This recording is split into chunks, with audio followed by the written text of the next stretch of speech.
నీకేమి కాదు, సహించు.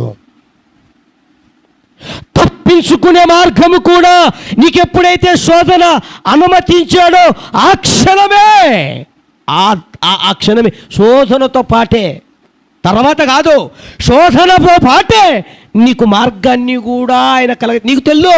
నువ్వు చేయాల్సింది ఏంటి? ప్రభువా సహించే శక్తి నీవు,